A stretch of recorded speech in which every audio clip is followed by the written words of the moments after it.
Hello and welcome to मध्य मुकाबिल। मैं हूं रबिया खान और मेरे साथ मौजूद हैं रऊफ क्लासरा। सबसे पहले नजर डालते हैं आज की कुछ अहम डेवलपमेंट्स पर।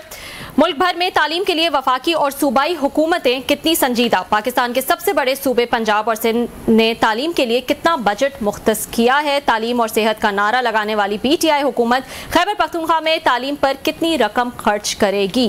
क्या मौजूदा बजट में पाकिस्तान की 3 बड़ी सियासी पार्टियों ने अपने अपने सूबे में तालीम के शोबे में कोई नए इकदामात किए हैं। इस अहम इशू पर बात करने के लिए हमारे साथ स्टूडियोज में मौजूद होंगे साबिक वजीर तालीम पंजाब मियां इमरान मसूद साहब। इसके अलावा सेनेट खजाना कमेटी ने सोलर पर टैक्स लगाने की हुकूमती तजवीज़ को मुस्तरद कर दिया। सोलर पर 18% टैक्स लगाने पर खजाना कमेटी में तमाम सेनेटर्स ने वजीर खजाना को आड़े हाथों ले लिया। कमेटी इजलास में सेनेटर्स और वजीर खजाना के दरमियान क्या बहस हुई, इजलास की अंदरूनी कहानी आज हम जानेंगे रऊफ क्लासरा की ज़बानी। और अमरीका में PTI का आर्मी चीफ के खिलाफ एहतजाज कोई असर ना दिखा सका। वाशिंगटन में आर्मी चीफ का पाकिस्तानियों से खिताब। ओवरसीज पाकिस्तानियों के आर्मी चीफ पाक फौज और ऑपरेशन बुनियानुल मरसूस के हक में नारे। आपसे इस हवाले से भी बात करेंगे, लेकिन सबसे पहले हम बात कर लेते हैं एक बड़े ही अहम इशू पे, और वो है एजुकेशन का, जो कि हर इंसान का एक बुनियादी हक है और हमारे मुल्क का फ्यूचर जो है वो भी इस पर डिपेंडेंट है। इस पर बात करने के लिए जो है वो हमारे साथ मौजूद हैं स्टूडियोज में मियां इमरान मसूद साहब, साबिक वजीर तालीम पंजाब भी हैं, वाइस चांसलर हैं यूनिवर्सिटी ऑफ साउथ एशिया के। इसके अलावा प्रेसिडेंट हैं पाकिस्तान एजुकेशन काउंसिल के, चीफ स्पोक्स पर्सन हैं एप्सेप के। क्योंकि इनका इतना वास्ट एक्सपीरियंस है, आज हमारे साथ स्टूडियोज में मौजूद हैं। अस्सलाम वालेकुम इमरान साहब and thank you so much for joining. Thank you so much. या इमरान साहब, सबसे पहले ये बताएगा, ये बजट में हम और बातें तो बहुत सारी करते हैं, चाहे वो टैक्स के हवाले से हो या और दूसरे शोबों के हवाले से हो, बहुत शोर भी मचता है, लेकिन एजुकेशन जो है उस पर कोई खातिर खा डिस्कशन या बातचीत जो है वो मुझे इतनी नज़र नहीं आती है। पंजाब, सिंध और KP ने अपना बजट जो है वो अनाउंस कर दिया है एजुकेशन का, उसको आप किस तरह से देख रहे हैं? देखिए, मेरे नज़दीक तो सबसे ज़्यादा कामयाब हुकूमत वो है जो एजुकेशन पे फोकस करे, और वैसे भी ये बेसिक राइट है पाकिस्तानी चाइल्ड का। आर्टिकल 25A कॉन्स्टिट्यूशन का कहता है फ्री एंड कंपल्सरी एजुकेशन, ये लाजम है सूबों पे। अब देखना ये है कि वफाक अपने GDP में कितना शेयर रखता है। तो कई हुकूमतें गुजरी हैं, कई हुकूमतों का हम हिस्सा भी रहे हैं, लेकिन 2.2% से आज तक कोई ऊपर बढ़ा नहीं है, which is very sad, very alarming. और प्राइम मिनिस्टर ऑफ पाकिस्तान ने कहा कि हम एमरजेंसी लगाएंगे एजुकेशन में, लेकिन वो एमरजेंसी लगी कोई नहीं, ना हमें नज़र आया। अब सूबे में आप देख लें, पंजाब में देख लें, सिंध को देख लें, बहुत बड़ा हुजम है पंजाब का, 5000 अरब पता नहीं कितने खरब का वो बजट है, लेकिन जब एलोकेशन एजुकेशन पे आती है तो वो कम है। देखिए ना, ये इसकी बड़ी सब्सटैंशियल एलोकेशन होनी चाहिए थी कि जिस कौम को हमने तैयार करना है, इकोनॉमी की हम बात करते हैं, एंटरप्रेन्योर्स हमने बनाने हैं, तो स्कूल, कॉलेजेस, यूनिवर्सिटी, ये एक मूवमेंट है जो स्कूलों से लेके बच्चा यूनिवर्सिटी तक जाता है, उसको क्या क्या ऑब्स्टिकल्स आते हैं, उसके फ़ी का स्ट्रक्चर है, उसकी एक्सेस का प्रॉब्लम है। और हमारे यहाँ पाकिस्तान में तो हमारी एक्सेस टू हायर एजुकेशन सिर्फ 8% है। इस रीजन में हम सबसे पीछे हैं। श्रीलंका आगे है, बांग्लादेश आगे है, इंडिया आगे है, जिस मर्जी मुल्क को आप उठा लें वो आगे है। तो मेरी तो हमेशा यही ख्वाहिश रही है कि वो हुकूमत हमेशा अच्छी है जो एजुकेशन पे फोकस करे। अब पंजाब का ये हाल है कि हमारे यहाँ बहुत सारे स्कूल हैं, 63,000 स्कूल है। एक ज़माने में मैं उसको हेड करता था, जो दूसरी हुकूमतें आई उन्होंने 10,000 स्कूल शट डाउन कर दिया, आउटसोर्स कर दिया कि हमसे तो नहीं भैया चलते। अब भी वो हुकूमत ये कह रही है कि अब हमसे स्कूल भी ले लें, हमारी बिल्डिंग्स ले लें, हमसे ज़मीन ले लें, यूनिवर्सिटी उस पर बना लें और जॉइंट शेयरिंग पे आ जाए, क्योंकि हुकूमत के पास पैसा कोई नहीं है इस हुकूमत के पास। और IMF में भी हम फंसे हुए हैं, ठीक है हम फंसे हुए हैं, लेकिन आपने इतना बड़ा डेवलपमेंट बजट बना रहे हैं आप पंजाब का, लेकिन आपने एजुकेशन सेक्टर में तो आपने ज़्यादा पैसा रखा ही नहीं आपने। अब हालत ये है कि अगर आप मुआवजा करें, higher education commission of Pakistan, उसका जो बजट होता है वो 65 अरब रुपए, 65 बिलियन, जो स्टैटिक है, उससे नीचे नहीं आया, ऊपर ही शायद गया हो। उसके बदले में चारों सूबों में, पंजाब में भी हायर एजुकेशन कमीशन है, चारों सूबों में अपनी सूबाई कमीशंस भी हैं। अब हमारे यहाँ जो पंजाब में हमारी जो, मैं उसका मेंबर भी रहा हूँ PHC का, उसको सिर्फ 10 करोड़ रुपया दिया है। 10 करोड़ कहाँ, 65 अरब कहाँ। और अगर आप सिंध की हायर एजुकेशन कमीशन देख लें, उनको 35 अरब रुपया मिला, उनको if I am not wrong 42 अरब रुपया उनको मिला है। ये मेरा फोकस आज की जो गुफ्तगू में है वो PHC होगा, इसलिए कि एक ऑटोनमस बॉडी है। इसका कानून पास हुआ 2015 में और हुकूमत ने कहा कि ये यूनिवर्सिटियाँ चलाएगी, इसका फोकस सिर्फ यूनिवर्सिटी होगी। लेकिन ऑटोनॉमी क्या उसको मिलनी थी। सारी फाइलें तो HED के जरिए राउट होती हैं, हालांकि इसकी कंट्रोलिंग अथॉरिटी चीफ मिनिस्टर होता है। और तो पंजाब हायर एजुकेशन कमीशन जिसका मैंडेट है कि उसने एक ऑब्जेक्टिव पर्सपेक्टिव में उसने परफॉर्मेंस बेस पे पैसा देना यूनिवर्सिटी को, लेकिन उसके पास तो पैसा ही नहीं है। और हायर एजुकेशन डिपार्टमेंट जो है HED जो कि सरकारी डिपार्टमेंट है, अब उसको ये चाहिए कि आपके 800 कॉलेजेस हैं आपके पंजाब में, 9 आपके तालीमी बोर्ड्स हैं, तकरीबन 100 के करीब हमारी यूनिवर्सिटी है जिसमें से 50 या 60 सरकारी यूनिवर्सिटीज़ हैं। इसके डिफरेंट डिपार्टमेंट्स जिसके अंडर यूनिवर्सिटीज़, एजुकेशन डिपार्टमेंट की भी अंडर होती है, एग्रीकल्चर यूनिवर्सिटी एग्रीकल्चर के अंडर है, उसके बाद वेटनरी यूनिवर्सिटी है, बेशुमार डिपार्टमेंट्स जिनके अंडर यूनिवर्सिटीज़ हैं। लेकिन जब बात आती है पैसे देने की और मिसिंग फैसिलिटीज़ की बात आती है, आज भी हमारा इंफ्रास्ट्रक्चर जो है वो कमज़ोर है। पैसा कहाँ जा रहा है? अंडरपास पे जा रहा है, ओवरहेड ब्रिज पे जा रहा है, सड़कों पे जा रहा है, जो चीज़ नज़र आती है टेंजिबल जो है। तो एजुकेशन एक ऐसा सेक्टर है जो टेंजिबल नहीं है, नज़र नहीं आता। ये एक लॉन्ग प्रोसेस है, इसका रिजल्ट आपको देर के बाद मिलता है। तो क्या ये अच्छा होता कि ये बजट जो है वो ज़्यादा मुख्तस होता तालीमी अपना सेक्टर में, स्कूलों को भी पैसा जाता और यूनिवर्सिटीज़ में भी जाता पैसा और कॉलेजेस में भी जाता। अब कॉलेजेस जो है वो फीडर हैं जो कि फीड करती हैं यूनिवर्सिटीज़ को, और कॉलेजेस में बच्चा स्कूलों से आता है, नीचे से आता है। तो पाकिस्तान का तो हाईएस्ट ड्रॉप आउट है दुनिया में। और मेरे ज़माने में भी चैलेंज था, इनरोलमेंट कम हो रही है, गर्ल्स पार्टिसिपेशन कम है, बच्चियों को वो लोग पुल आउट कर लेते हैं, ख़ासतौर पे सदर्न पंजाब से। वहाँ पे सोशो रिलीजियस कल्चरल इश्यूज है।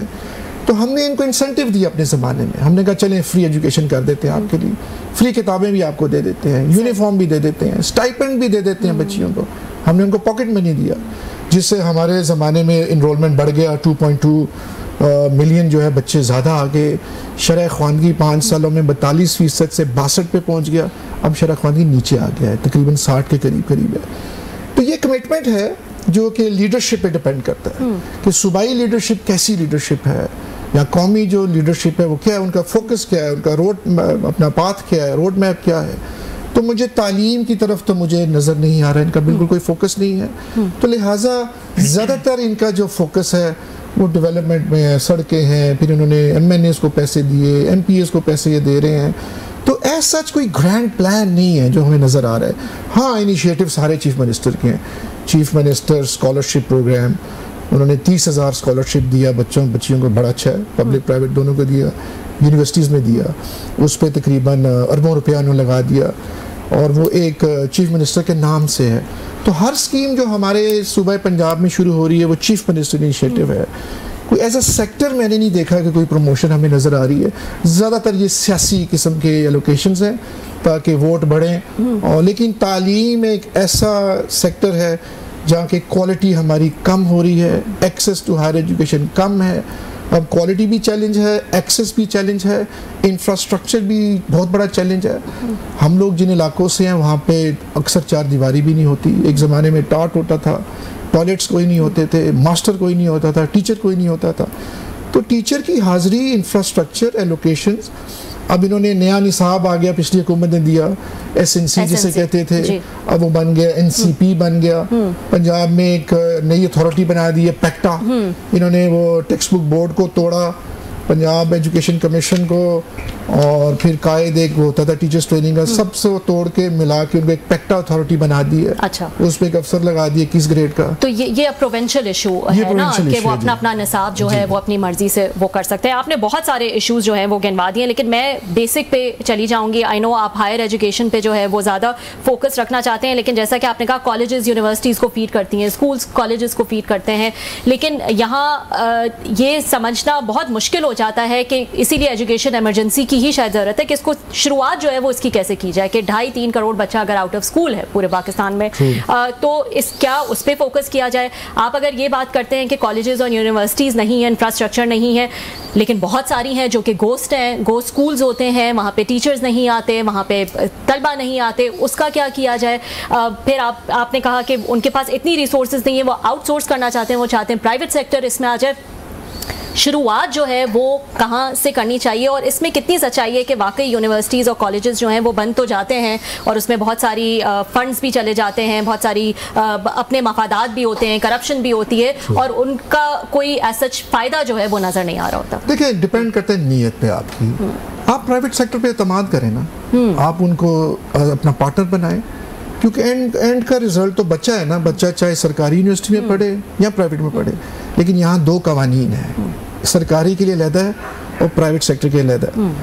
अब जिस यूनिवर्सिटी का मैं वाइस चांसलर हूँ, यूनिवर्सिटी ऑफ साउथ एशिया, अब मैं जब वज़ीर तालीम रहा, मैंने बहुत से चार्टर्स हमने दिए, हमने कहा हमने ओपन करना प्राइवेट सेक्टर। तो ये चार्टर पास होता है असम्बली से। असम्बली आपको पावर देती है to award a degree awarding status कानून देता है। कानून ये भी कहता है कि आप ऑटोनमस हैं, आप अपने फैसले खुद करें, लेकिन कोई ऑटोनमी नहीं है पाकिस्तान में किसी भी इदारे में, चाहे वो सरकारी यूनिवर्सिटी हो चाहे वो private university, there is no autonomy. हम खुद से फैसला नहीं कर सकते। हमारे पास पैसा भी है, इंफ्रास्ट्रक्चर भी है, विल भी है, पावर भी है, डिज़ायर भी है, लेकिन हमारे हाथ बंद हैं। हमें ये नहीं चलने देते प्राइवेट सेक्टर को।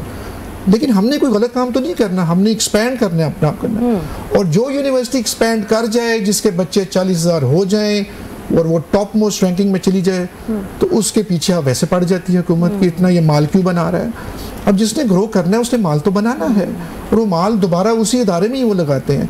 तो PHEC जो हमारा इदारा है, ऑटोनमस इदारा है, खुद मुख्तार है, but there is no autonomy. यहाँ वाइस चांसलर्स जो होते हैं यूनिवर्सिटियों के, प्राइवेट या सरकारी, वो भी ऑटोनमस होते हैं, लेकिन कोई ऑटोनमी, ब्यूरोक्रेटिक इतना क्लचेस है, इतने स्ट्रॉन्ग हैं, ये ख़त्म नहीं होता। तो सबसे पहले तो आप इसको ठीक करें ना।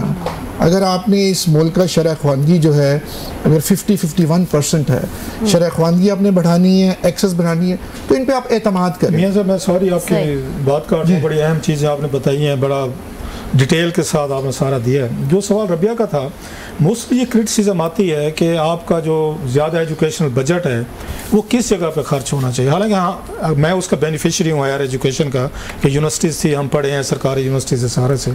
जब आप ये खुद मानते हैं कि 2-2.5 करोड़ बच्चा स्कूलों से बाहर है, प्राइमरी एजुकेशन एक बेसिक राइट है, फिर मिडल है, फिर मैट्रिक है, फिर कॉलेज तक, तो वहाँ दुनिया भर में समझा जाता है कि ये तो चीज़ें देनी हुकूमत का फ़र्ज़ है कि बेसिक दे।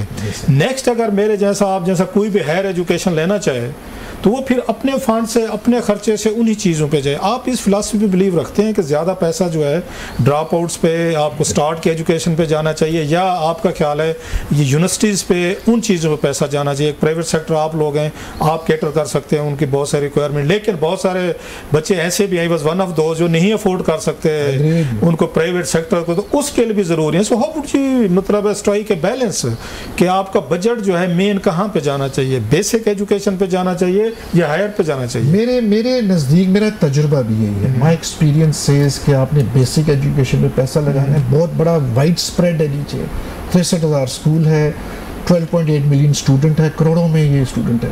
ये जब ऊपर जाता है 8वीं में ड्रॉप आउट हो जाता है, 10वीं में जाता है ड्रॉप आउट, 12वीं में जाता है ड्रॉप आउट। ये पिरामिड इस तरह बनता है, ट्रायंगल बनता है, उल्टा पिरामिड बनता है। तो जब आप जाते हैं यूनिवर्सिटी सेक्टर में, टोटल ड्रॉप आउट हो जाते हैं। लेकिन यूनिवर्सिटी जो एजुकेशन है वो लग्जरी है, बेसिक राइट है, बेसिक आपकी ना एजुकेशन जो है, तो इसलिए फ्री किया उसको, 12वीं तक फ्री किया, 12वीं तक मुफ्त किताब दी, 12वीं तक हमने स्टाइपेंड दिया बच्चियों को, 12वीं तक हमने इंफ्रास्ट्रक्चर को ठीक, पैसे नहीं थे हमारे पास, वर्ल्ड बैंक हमारे रेस्क्यू को आया था, एक मैचिंग ग्रांट हमने रखी थी, जितने पैसे वो डालें उतने हम डालेंगे। लेकिन उस वक्त भी प्रॉब्लम थी पैसा, आज भी पैसा प्रॉब्लम है। मैं सारी बात काट रहा हूँ पैसे की, आपने बार बार बात की जिसकी ज़रूरत भी है। आप खुद कह रहे हैं कि 16 करोड़ रुपया मरियम नवाज साहिबा ने रखा है इसके लिए, PHC के लिए जो हायर का है, और सिंध जिसके बारे में ज़्यादा क्रिटिसिज्म आता है, तनकीद आती है कि सिंध वाले मतलब लुट गए, खा गए, गवर्नेंस नहीं है, ब्यूरोक्रेट्स, पॉलिटिशियन सब पे, पीपल्स पार्टी पे, वो 35 या 42 अरब रख रहे हैं। ये प्रायोरिटी क्यों? कि उनके पास 42 अरब सिंध के पास है हायर एजुकेशन के लिए, ये पैसा मरियम नवाज साहिबा ने क्यों नहीं रखा? पैसा तो है, उन्होंने टैक्स फ्री बजट दिया है।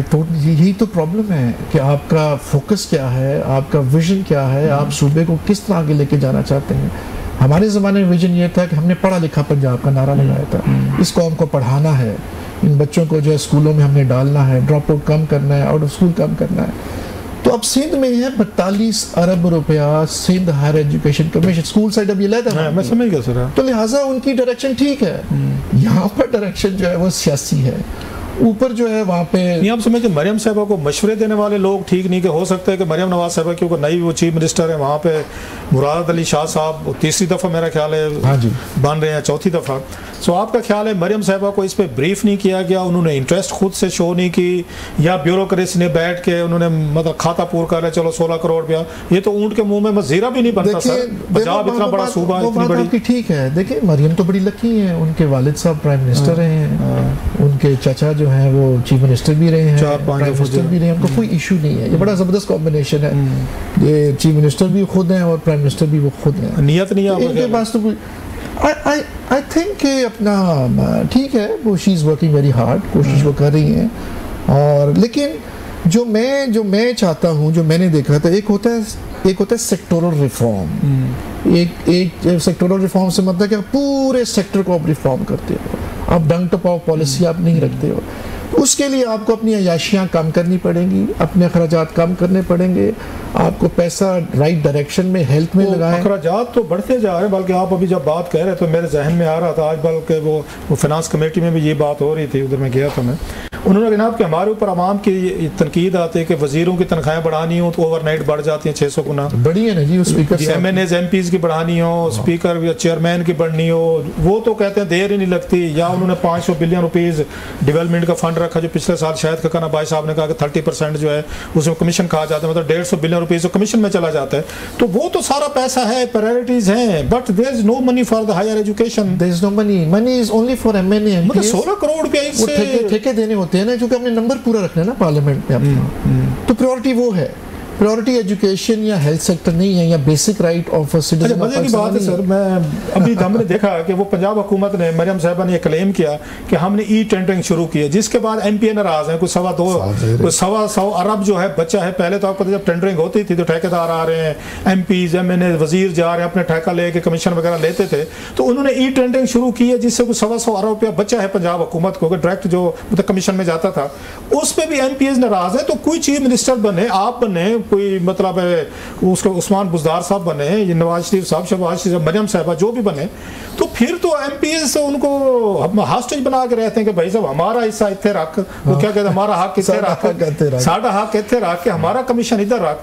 अब अगर चीफ मिनिस्टर उनको वो कमीशन नहीं खिलाता, उनको पैसा नहीं खिलाता, वो साथ नहीं चलते, हुकूमत नहीं चलती। तो MP जो वो लोगों को वोट लेकर आए हैं, वो कहते हैं साड़ी जेबें भरे, हमने इलेक्शन पे पैसा लगाया। तो ये कैसे स्टक करेगा कोई भी? आप भी होते तो मैं आपसे एग्री करता हूँ। एक इशू तो है ना, कोalition गवर्नमेंट का हमेशा इशू होता है। 12 जमातों से जमात चल, अब पीपल्स पार्टी ने तो इनको वार्न किया था ना कि अब हमसे पूछ के बजट पास करें वरना हम वोट नहीं देंगे। वो भी देख लेंगे, ठीक है, वो भी पता चल जाएगा अभी आपको। तो बेसिक इशू ये है कि जब किसी भी जमात के पास सिंगल मेजॉरिटी ना हो, एब्सोल्यूट तो बहुत दूर की बात है, 2/3 तो आप सोचेंगे ना। जब आपके पास आप मरहून मिन्नत हो किसी दूसरी जमात के, और ठीक है तभी आपने उहदे भी बांटे, सदारत उनको दे दी, प्राइम मिनिस्टर खुद रखी, आपने शिप रखी, अपने पास रखी है, इशू तो है। लेकिन आपने अपनी जमात को बनाना है, अपने इक़्तिदार को बचाना है, या कौम को बनाना है आपने? भाई कौम को किसने बनाना है? ये आप और हमने ही बनाना है ना। जो लोग कौम तो उसी तरह के लोगों को सिलेक्ट करते हैं जो कमीशन लेना चाहते हैं। वो तो कहते हैं फिर तो अल्लाह ही हाफिज़ है। आप और मैं नहीं कह रहे, ये शायद खकान अब्बासी साहब ने कहा, अच्छा सारे भी नहीं लेते होंगे, अच्छे MNAs MPs भी होंगे, हम ये नहीं कह रहे, there might be very honest and good people. शायद खकान अब्बासी साहब बंदा ये कह रहे, मिफ्ता इस्माइल साहब ने कहा जी पिछले साल इन्होंने 500 बिलियन रुपीस जो भी खत्म हो रहा है, वो इन्होंने डेवलपमेंट फंड रखा हुआ था MNAs MPs के, जिसमें वो कहते हैं 30% ये MPs MNAs ले जाते हैं। मैं फिर कह रहा हूँ साहब नहीं लेते होंगे। तो अवाम भी तो उन्हीं को चुनती है ना सर, अवाम तो उसको नहीं चुनती जो कमीशन ना ले। वो कहता है जो अपने लिए कुछ नहीं कर सका हमारे लिए क्या करेगा?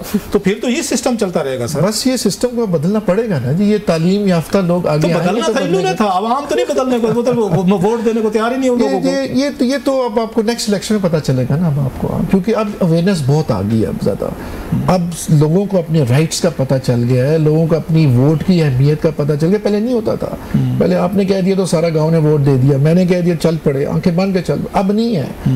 यू नो द मोर आप आगे जाएंगे, 5 साल 10 साल 15 साल जाएंगे, ये चीज़ें ये ख़त्म हो जाएगा, ये डेवलपमेंट और ये ब्लैकमेलिंग और ये कमीशन जो है। कमीशन की आप बात करते हैं, इतना बुरा हाल है इस वक्त ये है कमीशन का वहाँ के।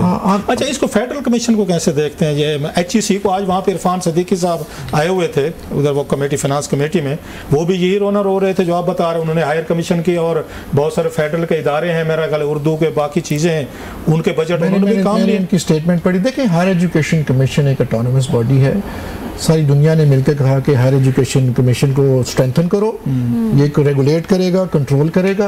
और पिछले 17 साल से चेयरमैन HEC इस ओहदे पे बैठे हुए हैं। 17 साल से डॉक्टर मुख्तार साहब ने एक्सटेंशन ली, ठीक है, हमें उनका बड़ा एहतराम है, लेकिन प्रोग्रेस जो है वो नज़र नहीं आई है। आपका 65 अरब बजट है, 70 अरब आपने बजट लिया, आपने ट्रांसफ़र किया, सरकारी यूनिवर्सिटी को दे दिया, 100% आपकी यूटिलाइजेशन होगी। अब उन्होंने आगे क्या किया यूनिवर्सिटियों ने? उनके KPIs क्या थे, उनके परफॉर्मेंस इंडिकेटर्स क्या थे, उनके टारगेट्स क्या थे, वो किसी ने एवेलुएट ही नहीं किया।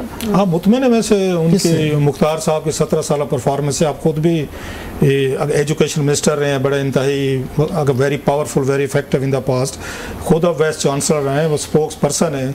Are you satisfied with this? No, I am not satisfied. मैं अगर एज अ पॉलिसी मेकर बात कर रहा हूँ, मेरा तजुर्बा भी है और मैं ऑटोनॉमी में बिलीव करता हूँ। मैं चाहता हूं कि हमारे यूनिवर्सिटीज़ को ऑटोनॉमी दी जाए, वाइस चांसलर्स को, सरकारी यूनिवर्सिटी को, प्राइवेट को ऑटोनॉमी आप दें, आप उनको रेगुलेट करें ज़रूर, बट ऑटोनॉमी तो देना।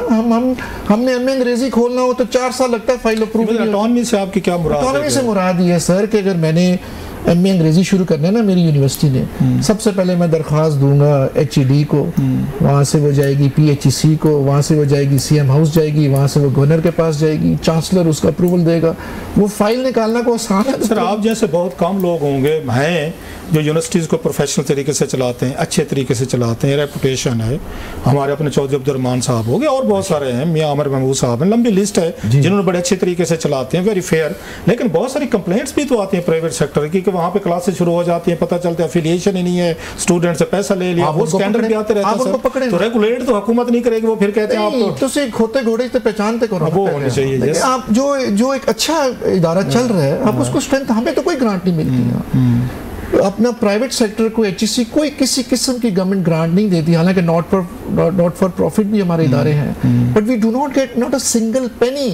पैसा हमारा, इंफ्रास्ट्रक्चर हमारा, मेहनत हमारी, डिजायर हमारी, लेकिन आपने हमें वो बांधा। मियां साहब दिल तो बड़ा कर रहा है कि आपसे बड़ी लंबी बातें की जाए, जो लॉट टू टेल, मेरा ख्याल है फिर किसी वक्त आपके साथ पूरा सब्जेक्ट भी है। रखे ना कोई टाइम। नहीं जरूर सर, आप जब इस्लामाबाद आया करें, हमें टाइम दिया करें एजुकेशन पे। मेरा ख्याल है हम बिल्कुल जो मीडिया नहीं करता, लोगों को भी शिकायत रहती है, these are the real issues. आपने बड़े कम वक्त में हमें बहुत सारी चीजें बताई। सियासत कर दो ना प्रोग्राम, वो भी कर लेंगे सर। नहीं हम इसलिए तो आपको रिक्वेस्ट किया है, आप आए, वो भी जरूरी, ये भी जरूरी है। बड़ी अच्छी गुफ्तगू भी, बहुत बहुत शुक्रिया, बहुत बहुत शुक्रिया। नाज़रीन, एक ब्रेक का वक्त हुआ है, ब्रेक के बाद कुछ मजीद इश्यूज हैं वो डिस्कस करेंगे।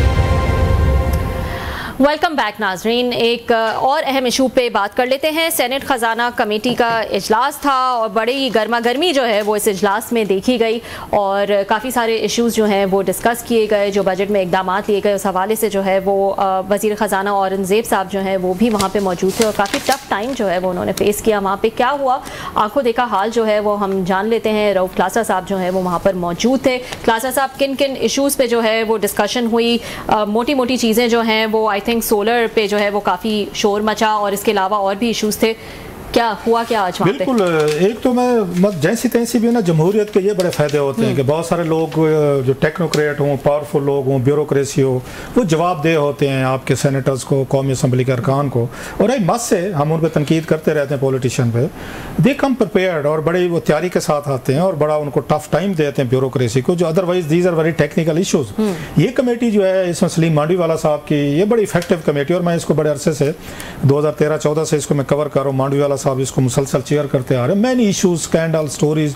और मांडवीवाला साहब की ये भी खूबी है कि उनके यहाँ कि बहुत सारे आम लोगों को भी बुला लिया जाता है कि अपनी रिप्रेजेंटेशन दें, अपने उनके मसले दें। कई दफ़ा बैंकों के लोगों के साथ फ्रॉड हुए, पैसे डूब गए स्कैंडल में, वो भी उन्होंने रिकवरीज करवा के दी हुई हैं। अच्छा। उन्होंने कभी अपना ढोल नहीं पीटा फाइनेंस कमेटी ने, but finance committee has been doing a good job. मैं इसकी बात कर रहा हूँ, ये सेनेट की फाइनेंस कमेटी की बात कर रहा हूँ, जिसमें बड़े अच्छे अच्छे लोग जो हैं वो मेंबर भी हैं इसके, जैसे फ़रूक नायक साहब हैं, इसके बाद ये हो गए आपके मोहसिन अजीज़ साहब हैं, फिर फैसल वाडा साहब हैं, फिर आज तो इरफान सदीकी साहब भी आए हुए थे, अच्छा। शिबली फराज साहब हैं, हाँ, जरका सोर वर्दी साहब। I must say today shows was stolen by जरका साहब, अच्छा। जो पीटीआई के सेनेटर हैं। शी स्पोक वेरी वेल, आवाम की बात की, आम आदमी की बात की। सो वहाँ पे अच्छा, फिर उस पर ज़िशान खान साहब हैं, सो लंबा एक, और फिर अब्दुल कादिर हैं वहाँ पे सेनेटर्स में बता रहा हूँ। So it's a very powerful committee है।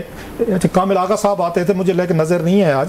सो इस कमेटी में बड़े पुराने और अच्छे लोग बैठे हैं जो समझते हैं इश्यूज को। टाइम पास करने नहीं आते ना, अलाउंस लेने के लिए आते हैं कि इसका 8-10 हज़ार रुपया हमें अलाउंस लेना है। सो बड़ी बहस होती है। और इससे बढ़ के जो अच्छी चीज़ मुझे लगी है यहाँ पर कि आज मतलब बड़े अरसे बाद हमने देखा है कि फाइनेंस मिनिस्टर जो है मौजूद थे कमेटी में, औरंगजेब साहब, और औरंगजेब साहब की इस बात पे अप्रिशिएट होना चाहिए। साथ में जो यंग नौजवान एक आया है, वो लड़का आया है, उसका बिलाल अजहर क्यानी, ये जो एमएनए हैं, जो उनको मिनिस्टर ऑफ स्टेट है फॉर इसके फाइनेंस के। तो इसी तरीके से कभी उमर अयूब साहब थे शौकत अजीज साहब के साथ। ये होते हैं कि आप सीखते हैं, लर्न करते हैं। तो नौजवान आपने एक जो पहली दफ़ा आए हैं, बड़ी टफ लेकिन अच्छी मिनिस्ट्री दी है। And even Bilal Azhar Kayani was handling the issues very well. उन्होंने बड़े अच्छे तरीके से, बल्कि मुझे तो बाद में पता चला जनरल अजहर क्यानी साहब जो है हार्ट स्पेशलिस्ट, जिन्होंने AFSC या रावलपिंडी इंस्टीट्यूट ऑफ ये जो कार्डियोलॉजी है जिसकी उन्होंने बुनियादें रख के खड़े किए थे, and very huge doctor, very काबिल डॉक्टर हैं जनरल क्यानी साहब जो हैं, उनके साहबजादे हैं। तो लेकिन अपने मेरिट पे और अपनी चीज़ों पे आज मैंने देखा वो तैयारी के साथ है। फिर चेयरमैन FBR आए हुए थे, और उसमें राशिद ये रंगलियाल साहब, ये पहले वहाँ पे पावर मिनिस्ट्री में रहे। सो वो again he is very equipped and very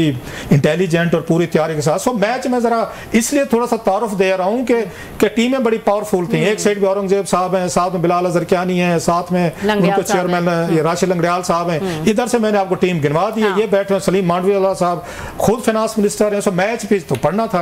एक चीज़ अच्छी रही है ना पूरे उसमें, बहुत ज़्यादा टेंस भी हुए, बहुत ज़्यादा सख्त बात भी हो जाती है, मुश्किल सवालात भी होते हैं। तो ये चीज़ में राशिद मतलब लंगड़ियाल साहब में देखी, इस वक्त सबसे तनकीद का जो फोकस है उन पे, वो FBR पे टैक्सेस वो लगा रहे हैं ना कि मिनी बिल में क्या आएगा, कैसे आएगा, बाकी तो इधर उधर के हैं। उनकी जो सेंस ऑफ ह्यूमर है ना, it keeps a meeting alive. बड़े बड़े टेंस माहौल पे, मामलात पे राशिद लंगड़ियाल साहब ने बड़े मतलब मजाक में करते करते, लाइट से जुमले करते, इवन अपने वजीरों पे भी, चेयरमैन साहब पे या उन पे MNAs पे, खुद पे भी। सो वो मीटिंग ओवरऑल बड़ी एक लाइवली सी रहती है। अदरवाइज इट्स वेरी टफ और खुश्क भी है, ड्राई भी है। So no coming to the point, वैसे तो बहुत लंबी डिबेट हुई स्टार्टिंग फ्रॉम मतलब 2-2.5 घंटे की मीटिंग थी, कल फिर होनी है कि बजट प्रपोजल डिस्कस कर रहे हैं, बजट डिस्कस हो रहा है। मेन जो आज चीज़ थी वो सोलर पे थी। सोलर पे जिस तरीके का टैक्स लगाया गया, इस पे सारे MNAs, सारी कमेटी इस पे वन वर्ड थी कि ये बहुत बड़ी ज्यादती है, जुल्म है, डाका है, लूटमार है, और गरीबों पे हो रही है कि गरीबों को अगर सस्ती बिजली मिलना शुरू हो गई है, मतलब एक आपने जुल्म किया जिसमें दोनों शामिल है, पीपल्स पार्टी भी शामिल है, नवाज लीग भी शामिल है, पावर पॉलिसी आप लेकर आए थे, IPPs आपने लगाए, डॉलरों में रेट आपने दिए, आपने आके इस मुल्क में तकरीबन अगर आप तो बताया जाता है 100-150 बिजली घर मेरा ख्याल लगा हुआ है, और 42,000 मेगावाट कैपेसिटी का आपने यहाँ बिजली घर, आपने बिजली की कैपेसिटी के वो लगा दिए हैं। आपके पास IPP जब बिजली पैदा हो रही, जरूरत कितनी है, आजकल गर्मियाँ है ना, जरूरत 25,000 है। 25,000 मेगावाट के अगेंस्ट आपने 42-41,000 मेगावाट लगा के आपने 17-18,000 मेगावाट फिर कैपेसिटी चार्जेस कि बिजली खर्च हो ना हो, खरीदे ना खरीदे, पैसे दे रहे हैं। इससे बड़ा कोई डाका तो हो ही नहीं सकता था इस मुल्क के साथ किया गया। डॉलर बेस्ड डॉलर बढ़ेगा तो आपकी बिजली बढ़ेगी, मतलब उन लोगों को दाद दे। और मोस्टली इसमें 50 जो हैं बताया जाता है IPPs हैं बिजली घरों में, या शेयर्स हैं या उनके अपने रूलिंग एलीट के, हर पार्टी के लोग बैठे हुए हैं। सो आपने हुकूमत भी है, राज भी है, राजनीति भी कर रहे हैं, पावर भी ले लिए, शबाब भी चल रहा है, साथ में आपको प्रोटोकॉल भी चल रहे हैं, और घर बैठे आपका वो भी लगा हुआ है, टिक टिक टिक टिक, आपके डॉलर भी आपके ये गले में या अकाउंट में गिर रहे हैं। इससे कुछ ज्यादा बेहतर कोई डील हो सकती थी। इसलिए लोग मरना चाहते हैं, मार भीड़ के सियासत में आना चाहते हैं, बिकॉज के पावर है, पैसा है, क्लाउड है और डेली का रोकड़ा है, इसलिए लोग मरते हैं, हर एक पावर में आना चाहते हैं, पॉलिटिक्स में आना चाहते हैं। सो उन्होंने बड़ा यहाँ पे रगड़े लगाए। उन्होंने कहा ये सोलर एक गरीब आदमी को आप 60 रुपए पे उसको दे रहे हैं, उसको फी यूनिट फी उस पे दे रहे हैं रुपीज पे, अभी 5-6 रुपए आपने कम किया है। तो भाई साहब अगर उसको सस्ती सोलर मिलना शुरू हो गया और उसने कहीं से खुद इंतजाम कर लिया है, तो आपने उस पर भी टैक्स लगा दिया कि नहीं करेंगे। और बड़ी अच्छी बात की वहाँ पे उन्होंने कहा जनाब, और जरका साहब, जरका सोरवर्दी साहबा, इवन ये फैसल ये हो गए, वाडा साहब हो गए, फिर मोहसिन अजीज साहब हो गए जैसे मैंने कहा, और साथ में शिबली फराज साहब हो गए, इवन वो ये आई होती अनोशा रहमान साहब, सॉरी मैं उनका भूल गया, अनोशा रहमान साहब भी बहुत अच्छी गुफ्तगू करते हैं despite being a government minister, ने सॉरी उनके सेनेटर के, वो भी बहुत अच्छी गुफ्तगू, वेरी इंटेलिजेंट ये गुफ्तगू करते हैं अनोशा रहमान साहब हैं। तो उन्होंने कहा जनाब ये वो डाके हैं जो रूलिंग एलीट मार रही है कि आपको खतरा ये पड़ गया है कि सोलर वाले जो हैं, क्योंकि इस वक्त बताया जा रहा है कि 8-10 हज़ार मेगावाट के करीब लग चुके हैं, टोटल 25,000 की कैपेसिटी है। अच्छा, लिहाजा वो जो आपको जो पैसे मिल रहे हैं वहां से बिजली के बिलों से, जो आप वहां से लूट मार मचाई हुई है, जो पेमेंट आपने करनी है IPPs को, वो पैसा कहां से आएगा? तो वो रोकने के लिए वो आपने कहा जो सोलर लगा रहे हैं जिससे आपको कोई ताल्लुक नहीं है, वो खुद ही खरीद रहा है ना, आपने 18% लगा दिया। आपने कहा कि ये ना लगे ताकि लोगों के बिलों से हम पैसे लें, उनसे हम चार्जेस लें। 16 किस्म के आपने बिल पे अगर चार्ज लगा, बिल बनता है आपका 2,000 रुपए और चार्जेस मिला के जाके बनता है 20,000 रुपए, ये तो हम देख रहे हैं। सो उन्होंने कहा जनाब मेहरबानी फरमाएं, जो लोगों के पे आप जुल्म कर रहे हैं, लुटमार कर रहे हैं, इसको जरा रोकें। सो उन्होंने बड़े, ये मैं अपने नोट्स देख रहा हूँ आपको, तो मैं आज से नोट्स वहाँ पे लिखता रहता हूँ। सो ज़रका साहब आवाज मतलब क्वाइट ऑन बोर्ड, और वही IPPs का उन्होंने कहा ये मफाद परस्त आपका टोला जो है ये आपने रखा हुआ है, नंबर 1। सो IPPs का बताया गया, उन्होंने कहा कि पिछले साल जो है या इस साल 334 बिलियन रुपीस IPPs को दिया गया, वही कैपेसिटी चार्जेस या दीगर जिनकी आप बात कर रहे हैं। नंबर 100 इट वाज, और पूरी कमेटी ने कहा जी सोलर पे कोई टैक्स न लगाएं, ये आवाम के लिए है। अगर इस मुल्क के साथ किसी को हमदर्दी होती ना, ये सारे IPPs को रिप्लेस करते सोलर के साथ 25,000 मेगावाट, 10-12 हज़ार आप अचीव कर चुके हैं, बाकी 15,000 रहते, तो इस मुल्क में इतनी सस्ती बिजली हो सकती थी, आपके कारखाने चल सकते थे, आपके एक्सपोर्ट के मसले हल हो सकते थे, आपके फार्म के हो सकते थे, एग्रीकल्चर से रिलेटेड, आपके घरों में बिजली हो सकती थी। लेकिन क्योंकि आपने अपना वो पेट बड़ा किया हुआ है, आपने 1994 से आपके मुंह को लग गया है नशा, लहू लग गया है IPPs के डॉलरों का। सो IPPs को खत्म नहीं करना, वो सोलर को खत्म करना चाहते हैं जो सस्ती बिजली दे रहा है। सो इस पे मैं कहूँगा सेनेटर्स ने आज बड़ी अच्छी की। फिर आए हुए थे उसके बाद इरफान सदीकी साहब आए हुए थे। इरफान सदीकी साहब की एक चीज़ की दाद देनी पड़ेगी, एजुकेशन के हवाले से उन्होंने बड़ा रोला डाला हुआ है। उस दिन उन्होंने सेनेट में भी तकरीर की है, वहाँ भी उन्होंने कहा है कि बजट कम कर रहे हैं, जो फेडरल इदारे हैं एजुकेशन के, उनके बजट कम कर रहे हैं, उनको मारने की कोशिश हो रही है, खत्म करने की कोशिश हो रही है। सो आपके HEC का बजट जो है वो कम किया गया। सो उन्होंने आज वहां पर रिप्रेजेंटेशन दी है कि HEC वगैरह को आप जो है वो उनको करके देखें। भला ज़रका साहब ने एक और भी कहा, उन्होंने कहा जनाब के लोग पूछते हैं कि जनाब ये बताएं कि वजीरों की और MNAs की और चेयरमैन और स्पीकर की तनख्वाह तो 600% बढ़ जाती है, हमारी तनख्वाह सिर्फ 7-8% बढ़ती है। प्लस उन्होंने कहा जनाब ये लेबर की जो मिनिमम वेजेस है 50,000 रुपए की, इस वक्त 37,000 इस साल, तो उनकी लेबर की वो कीमत जो है ना उन्होंने वहां पर नहीं बढ़ाई। अच्छा, वहां पे एक और लास्ट की बात हुई, और भी इशू थे, खैर वो ये थी, उस पर चेयरमैन FBR उन्होंने कहा राशिद अंगलियार साहब ने कि हर एक को जो फाइलर बनाते जा रहे हैं, तो जनाब कोई मतलब जिसके पास पैसे हैं नहीं, हर कोई फाइलर बने, भाई नहीं बनेगा तो वो बेचारा मतलब रोटी नहीं खा सकता, उसके साथ सलाम कोई नहीं करेगा। वो कहते हैं लोग मजाक बना रहे हैं, रिश्ता कोई नहीं करेगा, मीम्स बन रहे हैं। तो उन्होंने कहा भाई फाइलर के लिए राशिद अंगलियार साहब का कहना था पैसा होना जरूरी नहीं है, एक दफा हमारे पास फंस जाए आप, मतलब फाइल कर लें, फिर बाद में उन्होंने नहीं कहा मैं आने लेटर नोट करो, फिर पैसा आपसे निकलवाना हमारा काम है। सो एक दफा आप हमारे चक्कर में आ जाए। But that was very important meeting. कल फिर मीटिंग है सुबह 11 बजे, फिर मैं सुबह उठूंगा जनाब, फिर आप जाइएगा और हमारे लिए बहुत सारी खबरें जो है वो लेकर आइएगा, खबरें लेकर आए जनाब। बिल्कुल जी, और उस पर डिटेल डिस्कशन करेंगे। इस पॉइंट पे एक ब्रेक ले लेते हैं नाजरीन, ब्रेक के बाद हाजिर होंगे। Welcome back viewers. ब्रेक पे जाने से पहले बड़ा ही अहम जो है वो आज इजलास हुआ सेनेट खजाना कमेटी का। औरंगजेब साहब जो है वजीर खजाना, वो भी वहाँ पे मौजूद थे। बड़ा टफ टाइम जो है वो उनको भी दिया गया। जो अहम टॉपिक डिस्कस हुआ वहाँ पर वो था सोलर पे टैक्स के हवाले से, जो कि इस बजट में अनाउंस किया गया 18%। उस पर जो है सेनेटर्स ने खूब शोर मचाया, आवाम भी शोर मचा रही है कि अब जब लोग सोलर की तरफ आ गए हैं, सोलर लगा रहे हैं, तो उस पर ये टैक्स क्यों रखा गया है। लेकिन हुकूमत की जस्टिफिकेशन जो उन्होंने रीज़न दिया था वो उन्होंने ये दिया था कि जो लोकल इंडस्ट्री है सोलर की उसको इनकरेज करना चाहते हैं वो, इसलिए वो उसकी इंपोर्ट पे जो है वो टैक्स लगा रहे हैं। लेकिन ऑन द अदर हैंड हम सब जानते हैं कि लोकली जो है वो सोलर उसकी जो प्रोडक्शन है वो ना होने के बराबर है, ये इंपोर्ट ही किया जाता है। लेट्स सी हुकूमत यहाँ से जो है वो क्या डिसीजन लेती है अपनी इस पॉलिसी पर। आज के लिए इतना ही, कल आपसे फिर मुलाकात होगी।